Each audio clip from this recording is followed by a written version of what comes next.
그리스도인의 품격. 사무엘하 9장 1절에서 13절 말씀. 다윗이 이르되 사울의 집에 아직도 남은 사람이 있느냐? 내가 요나단으로 말미암아 그 사람에게 은총을 베풀리라 하니라. 사울의 집에는 종 한 사람이 있으니 그의 이름은 시바라. 그를 다윗의 앞으로 부르매 왕이 그에게 말하되 내가 시바냐 하니 이르되 당신의 종이니이다 하니라. 왕이 이르되 사울의 집에 아직도 남은 사람이 없느냐? 내가 그 사람에게 하나님의 은총을 베풀고자 하노라 하니 시바가 왕께 아뢰되 요나단의 아들 하나가 있는데 다리 저는 자니이다 하니라. 왕이 그에게 말하되 그가 어디 있느냐 하니 시바가 왕께 아뢰되 로드발 암미엘의 아들 마길의 집에 있나이다 하니라. 다윗 왕이 사람을 보내어 로드발 암미엘의 아들 마길의 집에서 그를 데려오니 사울의 손자 요나단의 아들 무비보셋이 다윗에게 나와 그 앞에 엎드려 절하매 다윗이 이르되 무비보셋이여 하니 그가 이르기를 보소서 당신의 종이니이다. 다윗이 그에게 이르되 무서워하지 말라. 내가 반드시 내 아버지 요나단으로 말미암아 내게 은총을 베풀리라. 내가 내 할아버지 사울의 모든 밭을 다 내게 도로 주겠고 또 너는 항상 내 상에서 떡을 먹을지니라 하니 그가 절하여 이르되 이 종이 무엇이기에 왕께서 죽은 개 같은 나를 돌아보시나이까 하니라. 왕이 사울의 시종 시바를 불러 그에게 이르되 사울과 그의 온 집에 속한 것은 내가 다 내 주인의 아들에게 주었노니 너와 내 아들들과 내 종들은 그를 위하여 땅을 갈고 거두어 내 주인의 아들에게 양식을 대주어 먹게 하라.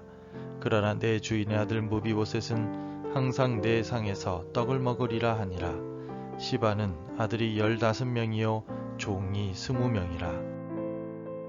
시바가 왕께 아뢰되 내 주 왕께서 모든 일을 종에게 명령하신 대로 종이 준행하겠나이다 하니라. 무비보셋은 왕자 중 하나처럼 왕의 상에서 먹으니라. 무비보셋에게 어린 아들 하나가 있으니 이름은 미가더라. 시바의 집에 사는 자마다 무비보셋의 종이 되니라. 무비보셋이 항상 왕의 상에서 먹으므로 예루살렘에 사니라. 그는 두 발을 다 절더라.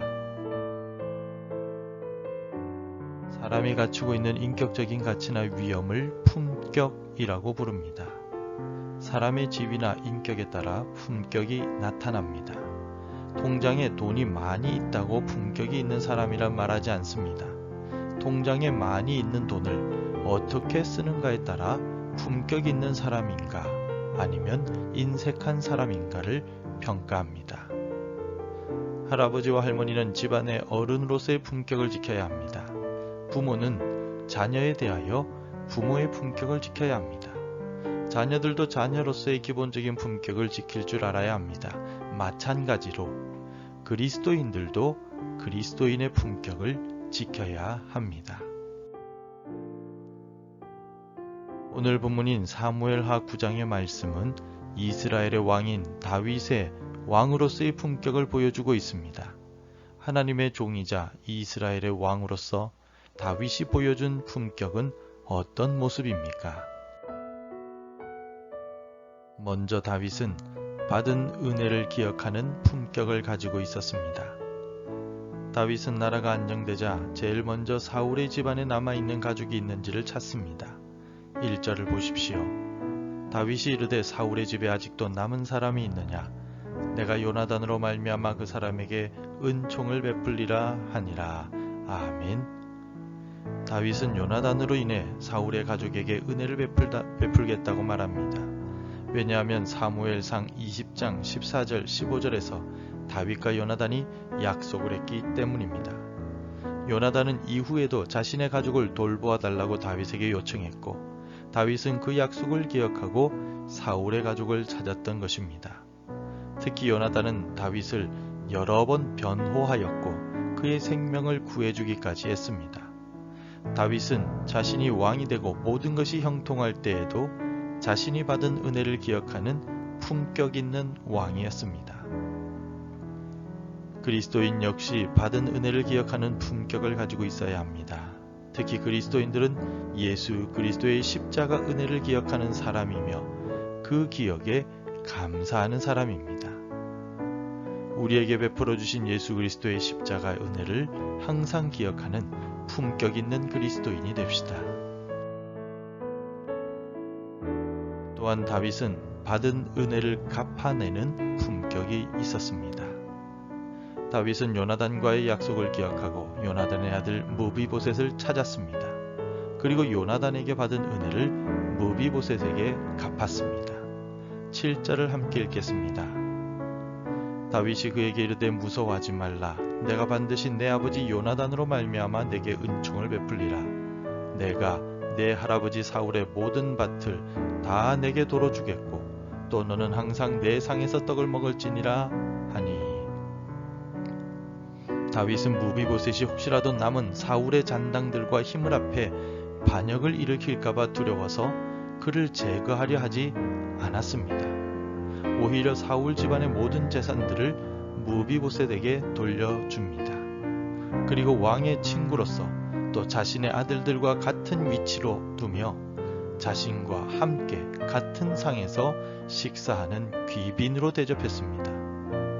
다윗은 받은 은혜를 진심으로 갚는 사람이었습니다. 그리스도인들이 하나님께 받은 은혜를 기억한다면 그리스도인 역시 하나님께 받은 은혜를 기억하고 갚아야 합니다. 가진 재물을 모두 바치라는 말이 아닙니다.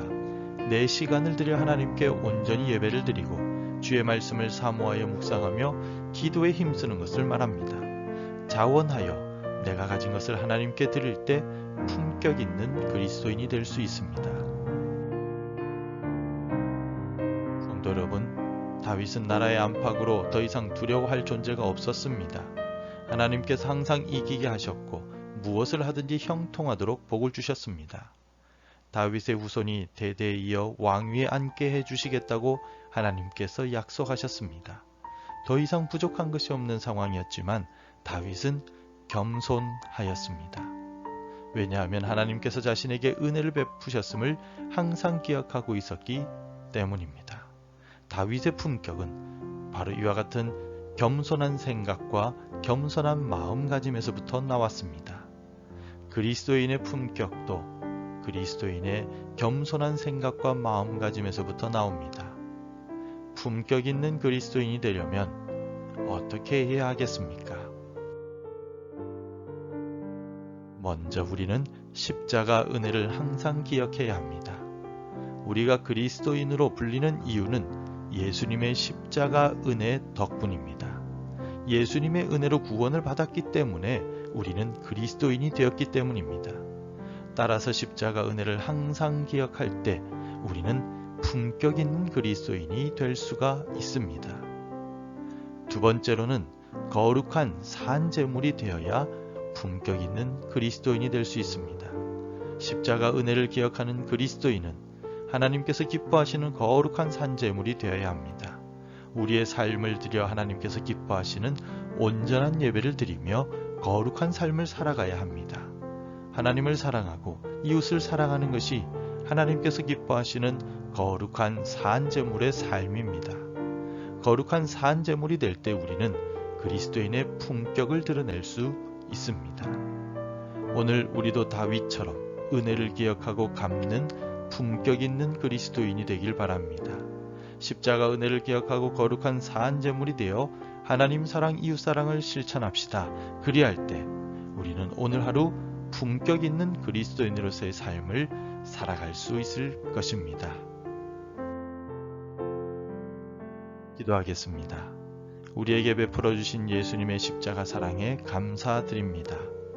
우리에게 주신 사랑을 항상 기억하고 하나님 사랑, 이웃 사랑을 실천하며 살아가게 하옵소서. 신앙 위에 바로 서서 하나님과 이웃들에게 사랑받는 품격 있는 그리스도인이 되게 도와주옵소서. 예수님의 이름으로 기도드립니다. 아멘.